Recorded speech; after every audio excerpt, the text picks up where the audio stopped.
Olá, aqui é o professor Lidiomar e nessa videoaula, tendo já visto todos os conteúdos planejados para serem vistos nesse primeiro bimestre, daremos início a uma revisão dos conteúdos que vimos até agora na disciplina. Sem enrolarmos muito, vamos iniciar a nossa revisão, que será importante para organizarmos melhor os conhecimentos que estamos construindo e dar prosseguimento nos próximos bimestres. Nessa primeira aula de revisão, abordaremos as aulas 1 e 2 da nossa disciplina, onde tratamos de conceitos iniciais sobre ela, para que pudéssemos nos situar sobre o que seria estudado, Depois tratamos do processo de software, já aprofundando em um conteúdo mais específico da disciplina, para que em seguida pudéssemos ver, alguns dos principais modelos lá de processo de software através dos seminários, apresentados em sala, também conhecidos como ciclos de vida de software. Os modelos de processo de software podem ser entendidos como diferentes roteiros, para a produção de um software. Vejamos mais a fundo cada um destes tópicos. Começando então do início, revisemos aqueles conceitos iniciais da nossa primeira aula de fundamentos da análise de sistemas, começando com a natureza do software, De onde que vem o software, quais os tipos de software e o que é, um software. E aí vocês devem se lembrar que, conforme nós vimos nas nossas primeiras aulas, ao falarmos de software, estamos nos referindo aos programas de computador e documentação associada, toda a documentação associada a esse programa de computador. E qual que é a importância do software? Por que nós estudamos software? Qual a importância deles? Bem, basta parar para pensar no que seria do mundo atual sem eles. Softwares estão presentes em praticamente todas as áreas de atuação humana, em áreas de infraestrutura e serviços nacionais, serviços financeiros, indústrias, entretenimento, na área de saúde, na área agrícola e de produção de alimentos, Os exemplos aí não faltam. Então, conforme os computadores evoluíram, e se tornaram cada vez mais presentes, na vida das pessoas, o software, que é a parte lógica dos computadores, ele também evoluiu, tanto em possibilidades quanto em complexidade. Basicamente, não existem limites naturais para o potencial de um software. Isso em grande parte porque eles são elementos lógicos, abstratos e intangíveis. Nós não conseguimos tocar em um software. É como se ele fosse uma ideia, mas é uma ideia que nós podemos desenvolver e tornar possível através dos computadores.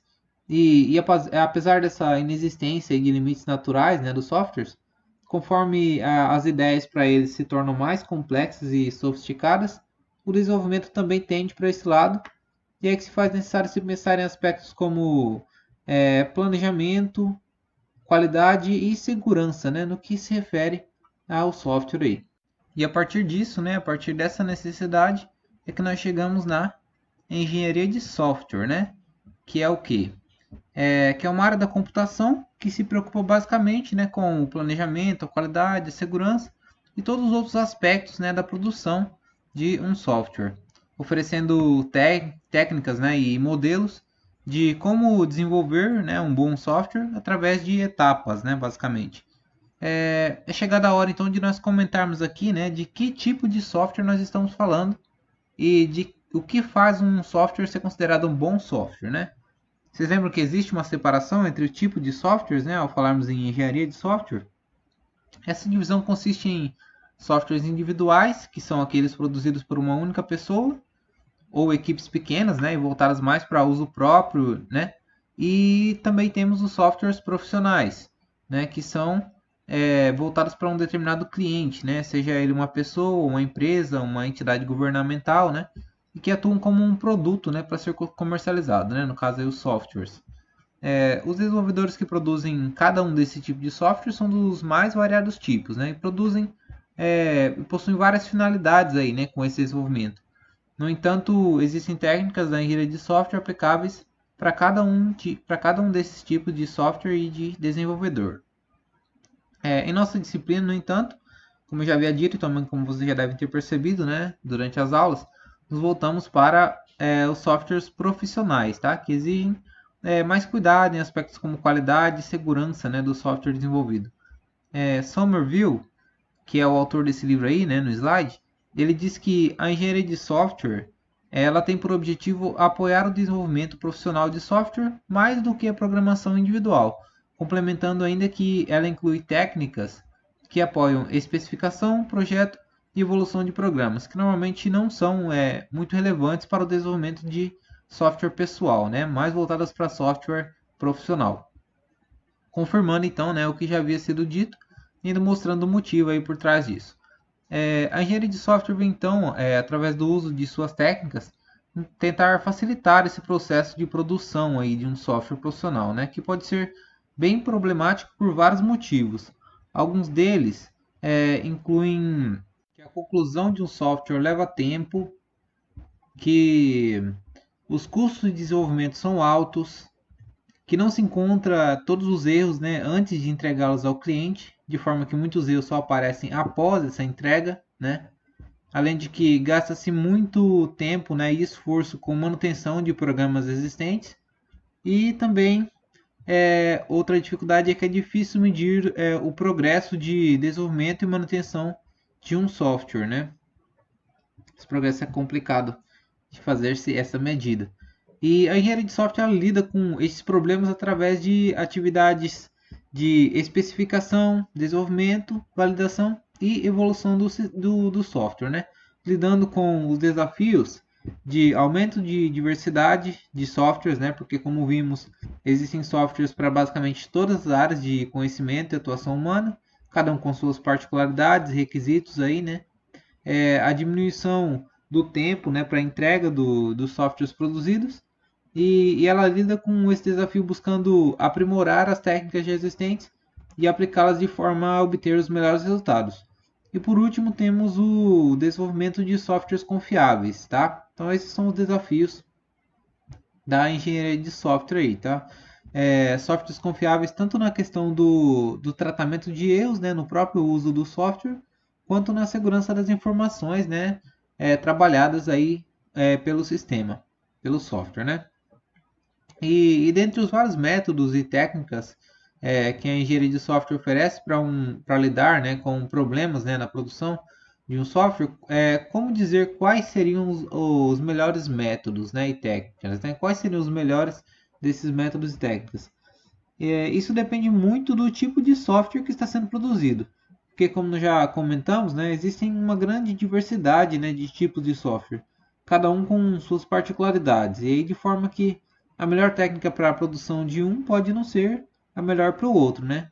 A mesma técnica aplicada na produção de um software, de softwares diferentes, né, pode não fazer com que ambos sejam bons softwares, né?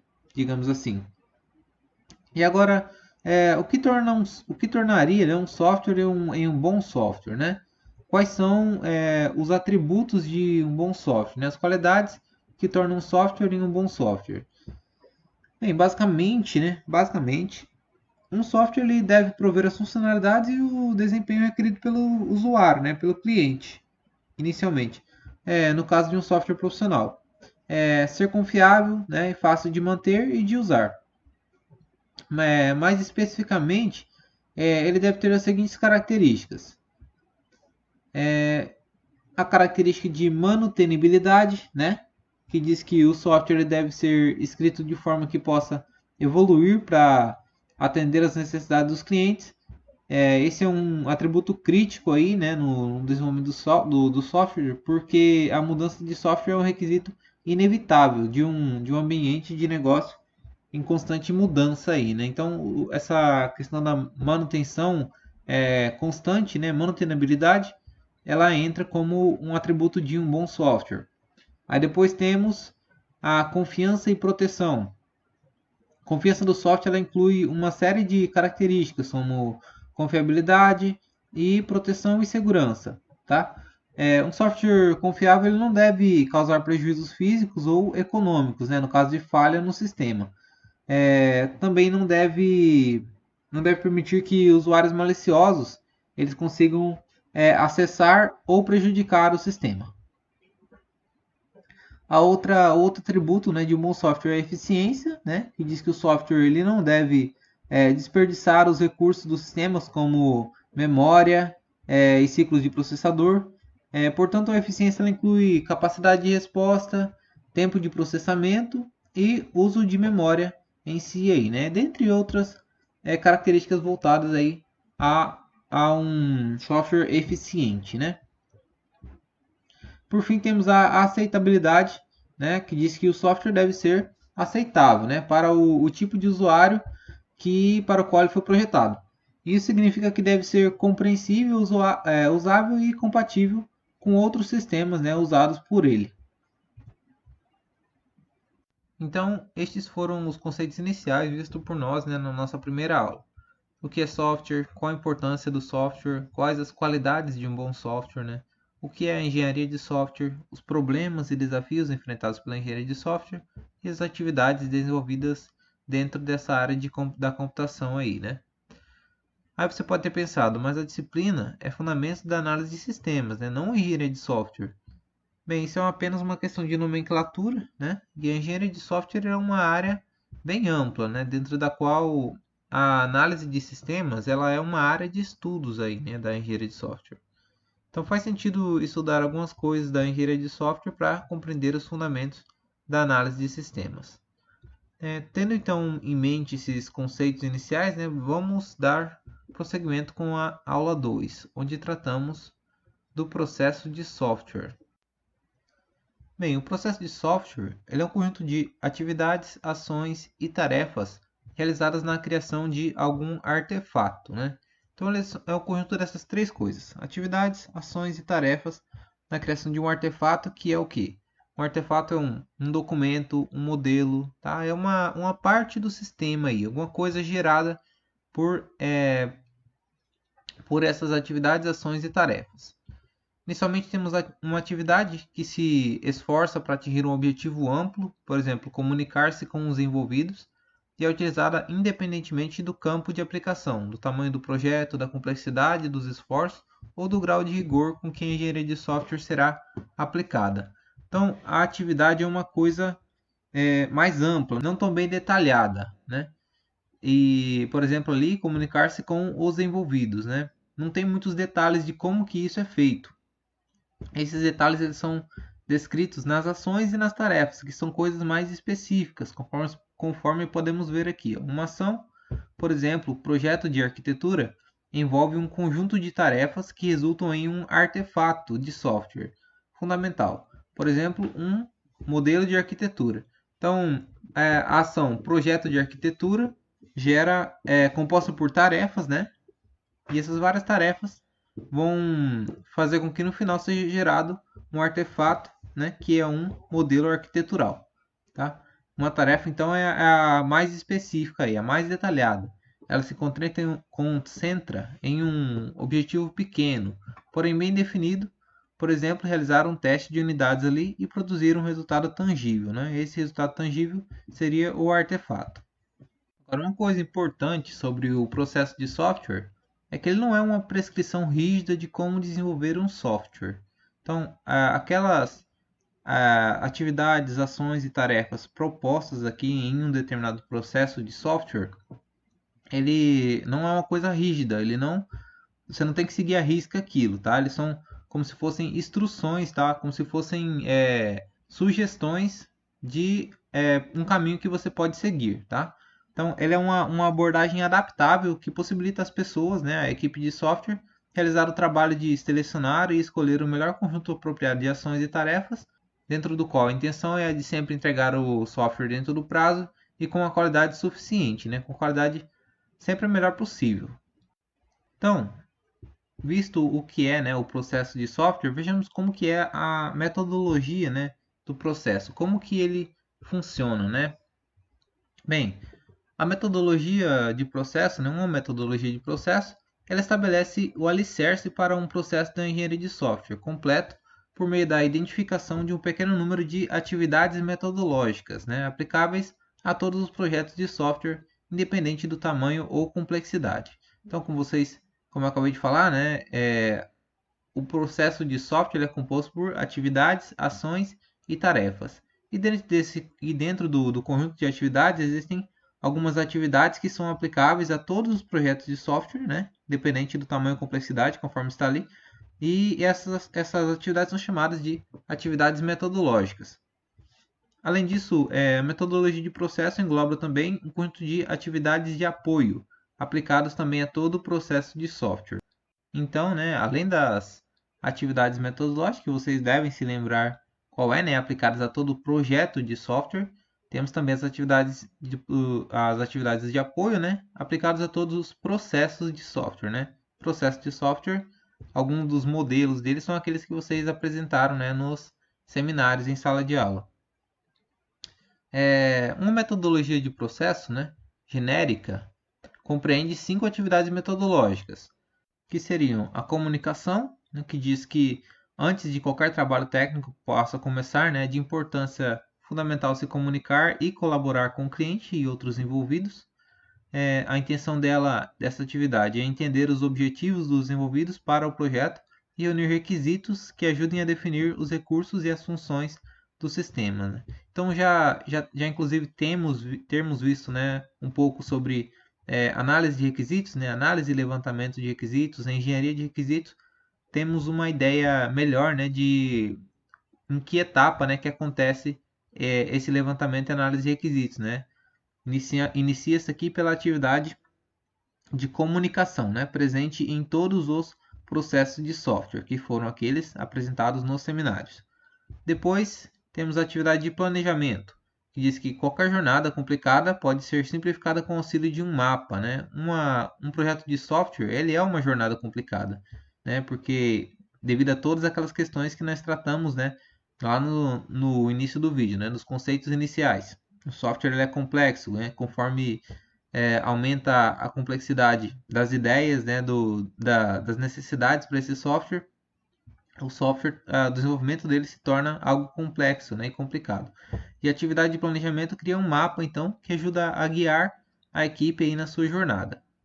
Né? Um mapa do projeto de software, ele define o trabalho da engenharia de software, definindo as tarefas técnicas a serem conduzidas, os riscos prováveis e os recursos que serão necessários, né? Os produtos resultantes a serem produzidos e um cronograma de trabalho.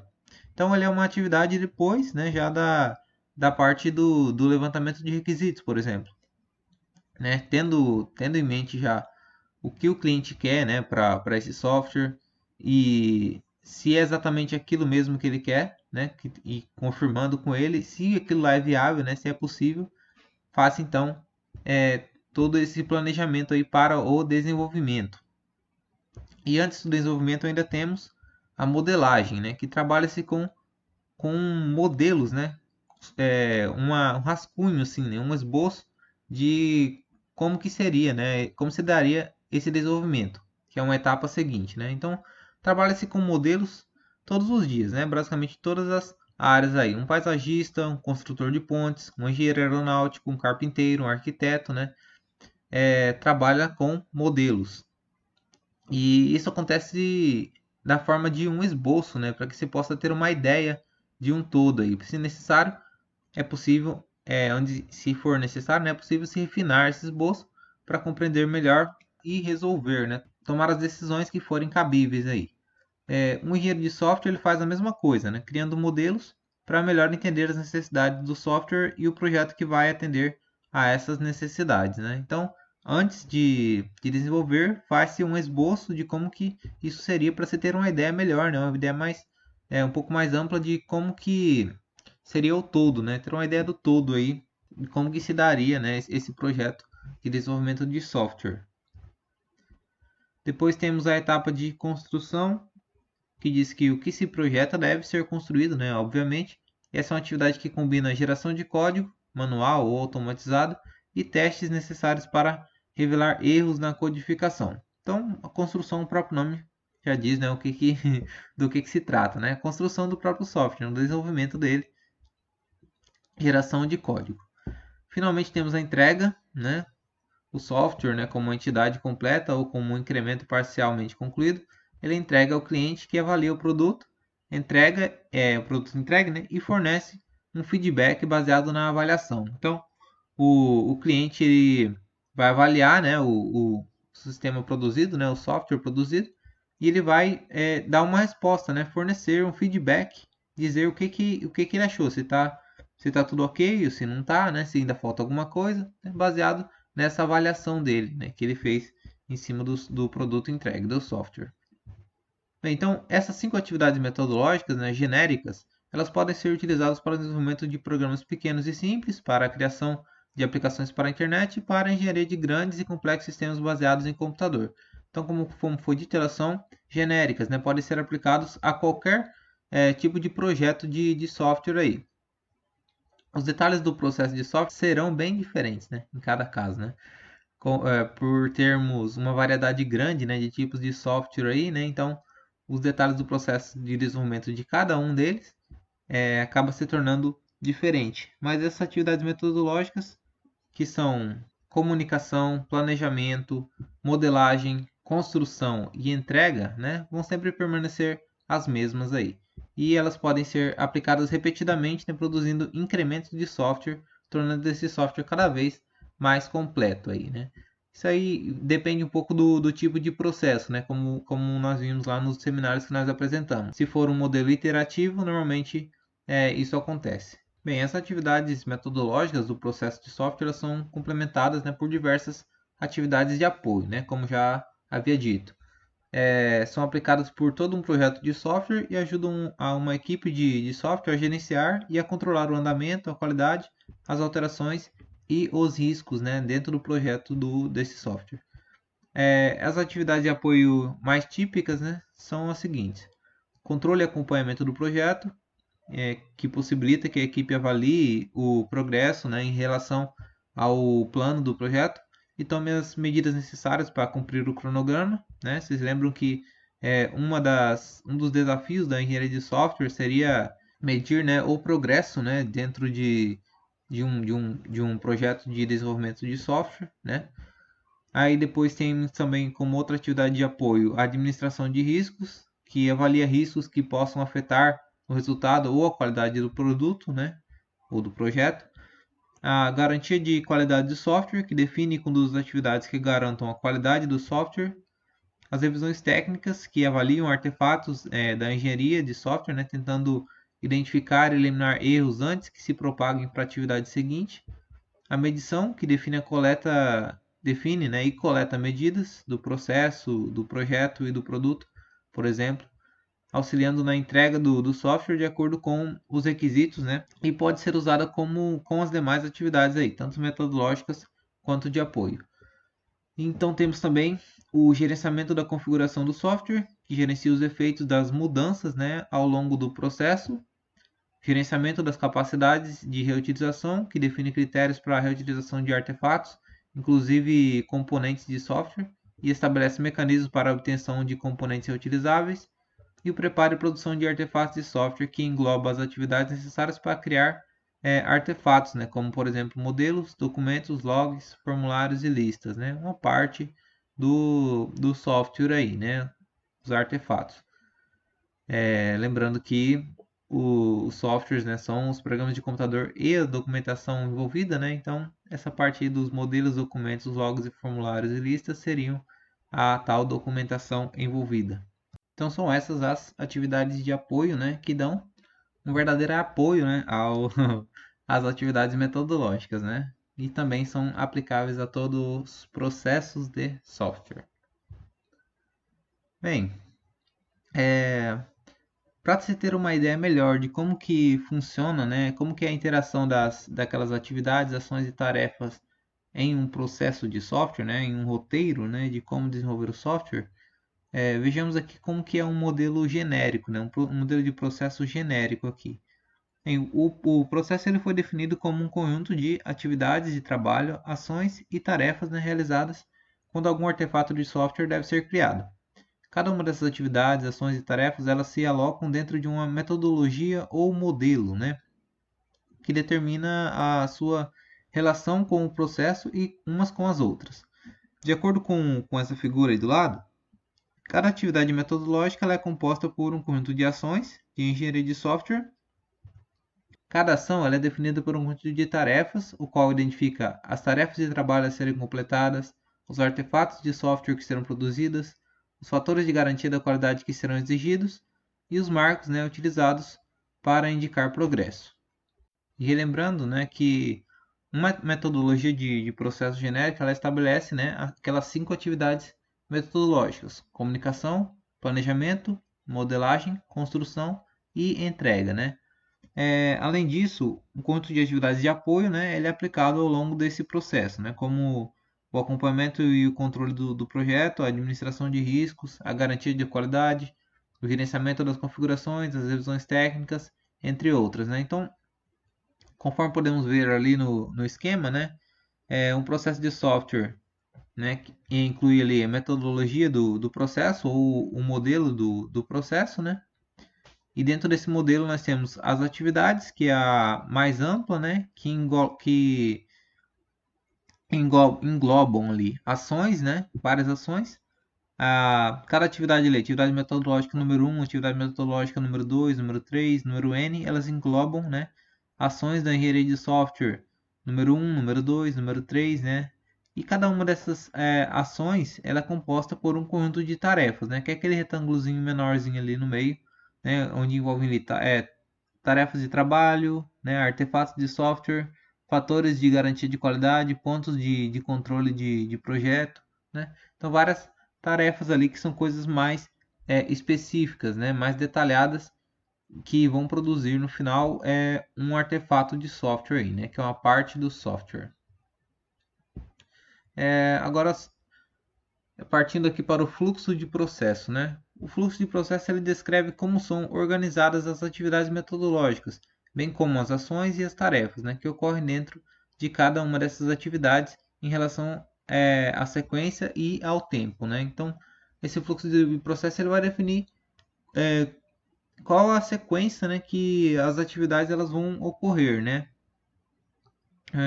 Temos diversos tipos de fluxo de processo.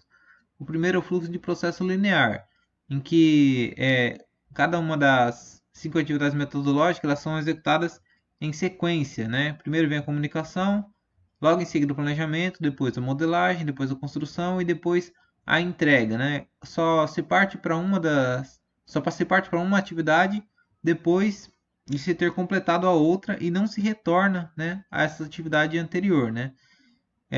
Começa na atividade de comunicação, termina-se na entrega e não se volta a etapas aí, né, nesse fluxo de processo linear. Já no fluxo de processo iterativo, repete uma ou mais das atividades antes de prosseguir para as seguintes. Então, é possível voltar, né, para atividades anteriores, já nesse fluxo de processo aqui, né? Não é uma coisa tão sequencial, tão fechada, né, como o fluxo de processo linear, né? Por exemplo, ali no exemplo, é possível partir da atividade de comunicação para de planejamento, chegou no planejamento, viu que ainda precisa estabelecer algumas coisas, volta-se para a atividade de comunicação, é possível fazer essa volta. Definido isso que não estava muito bem definido, né? Parte-se novamente para a etapa de planejamento. Se tiver tudo certo, vai-se para a modelagem. Na modelagem, ele pode se repetir várias vezes, né? Essa atividade. Se ela tiver se dado como concluída e depois perceber que ainda falta alguma coisa, é possível se repeti-la, né? E assim por diante, né? Então, acontecem aí iterações, né? Várias repetições podem acabar acontecendo, repetições de atividades, né? Assim como o retorno a atividades anteriores. Aí temos o fluxo de processo evolucionário, onde se executa as atividades de forma circular, né? Cada volta pelas 5 atividades ali metodológicas conduz a uma versão mais completa do software, né? Então, passa-se ali, inicia-se na comunicação, vai-se para planejamento, modelagem, construção, entrega e se tem uma versão completa do software. Aí é possível se repetir esse processo, né? Passando por cada uma das atividades novamente e desenvolvendo uma versão mais completa do software, né? Fazendo uma evolução, né? Evoluindo o que já estava pronto, né? Melhorando, né? Adicionando funcionalidades. Então esse é o fluxo de processo evolucionário. Aí depois temos o fluxo de processo paralelo, né? Onde uma ou mais atividades são executadas em paralelo com outras. Por exemplo, temos as atividades de comunicação e planejamento acontecendo em paralelo ali com a atividade de modelagem, né? Sendo que a setinha ali ela indica o decorrer do tempo, né? Então, ao mesmo tempo que acontece ali a comunicação e o planejamento, acontece a modelagem. Ao mesmo tempo que acontece o planejamento, acontece a construção. É isso que é indicado, né, nesse fluxo de processo aí. Basicamente isso, que uma atividade ou mais pode acontecer ao mesmo tempo que outras. Aí o que define uma atividade metodológica, né? Bem, embora 5 atividades metodológicas tenham sido definidas ali, né, aquelas principais, né, uma equipe de software ela precisa de muito mais informações antes de poder executar, né, qualquer uma das atividades como parte do processo de software. Então se pergunta quais ações, né, são apropriadas para uma atividade metodológica, né, uma vez fornecidas a natureza do problema a ser solucionado, as características das pessoas que farão o trabalho e os envolvidos no projeto. Bem, para um pequeno projeto de software, solicitado por uma única pessoa, né, um local distante, com requisitos simples e objetivos, a atividade de comunicação ela pode se resumir, por exemplo, a pouco mais de um telefonema ou e-mail, né, para o envolvido. Portanto, a única ação necessária, né, é uma conversa telefônica, né, a ação aí nesse caso, e as tarefas dessa ação, né, do trabalho que essa ação envolve são contratar os envolvidos via telefone, discutir os requisitos e gerar anotações, organizar as anotações em uma breve relação de requisitos por escrito e enviar um e-mail para o envolvido para revisão e aprovação. Então, a atividade de comunicação aqui envolveria essa ação, né, uma única ação, a conversa telefônica, por ser um projeto simples aí, né, de software, e essa ação de conversa telefônica envolveria essas 4 tarefas ali, né, que gerariam no final um artefato que seria o quê? Uma relação dos requisitos ali, né, por escrito, um documento, né, uma parte do software aí que seria a relação de requisitos. Já se o projeto fosse consideravelmente mais complexo, né, com muitos envolvidos, cada qual com um conjunto de requisitos diferentes, a atividade de comunicação poderia ter 6 ações distintas, em vez de uma, né, naquele outro projeto anterior. Que seriam concepção, levantamento, elaboração, negociação, especificação e validação. Né? Cada uma dessas ações de engenharia de software conteria muitas tarefas de trabalho e uma série de diferentes artefatos aí, né? Se vocês repararem bem, essas 6 ações distintas aí, elas são o que? Elas são ações da engenharia de requisitos, né? Do levantamento de requisitos, né? Concepção de requisitos, o levantamento de requisitos, a elaboração, a negociação, a especificação e a validação dos requisitos, né? Agora, resumindo aqui então, né, o que nós vimos aqui relacionado ao processo de software, o que ele seria, né? Bem, quando se elabora um sistema, é importante seguir uma série de passos previsíveis, né? Um roteiro que ajude a criar um resultado de alta qualidade dentro do prazo estabelecido. O roteiro seria então denominado processo de software. Então, o processo de software seria um roteiro que ajude a criar um resultado de alta qualidade dentro do prazo estabelecido, né? Relacionado a software, né? E quem realiza? Bem, quem realiza o processo de software são os engenheiros de software e seus gerentes, que adaptam o processo às suas necessidades e então seguem esse processo. Os solicitantes do software, né, os clientes, também têm um papel de desempenhar no processo de definição, construção e teste do software. Né? Definição, quando eles passam os requisitos, né, o que eles querem para o software, né? E nos testes, por exemplo, né, na etapa de validação, né, quando os clientes veem como que o software está, né, se está dentro do que ele foi, do que ele solicitou, né, dentro dos requisitos que ele pediu. Por que o processo de software é importante? Porque ele propicia estabilidade, controle e organização para uma atividade que pode se tornar bastante caótica se não tiver controle, né? Entretanto, uma abordagem da engenharia de software moderna deve ser ágil, né? Demandando apenas atividades, controles e artefatos que sejam apropriados para a equipe de produto e para o produto a ser produzido. E falando em artefato, né? O que seria esse artefato, né? Como eu já falei, do ponto de vista do engenheiro de software, eles seriam os programas, né, os documentos e os dados produzidos pelas atividades e tarefas definidas pelo processo. Então, ele seria uma parte, né, do software produzido. Quais são as etapas envolvidas no processo de software? Bem, o processo adotado vai depender do software a ser desenvolvido, né, como eu também falei no início dessa aula, né, na primeira aula nossa também a gente havia comentado isso. Determinado processo pode ser adequado para um software do sistema de voo de uma aeronave, enquanto um processo totalmente diferente pode ser indicado para a criação de um site, por exemplo. Como garantir então que o trabalho foi realizado corretamente? Há muitos mecanismos de avaliação que permitem às empresas determinar o nível de maturidade do seu processo de software. Entretanto, a qualidade, o cumprimento de prazos e a viabilidade em longo prazo do produto que se desenvolve são os melhores indicadores da eficácia do processo utilizado.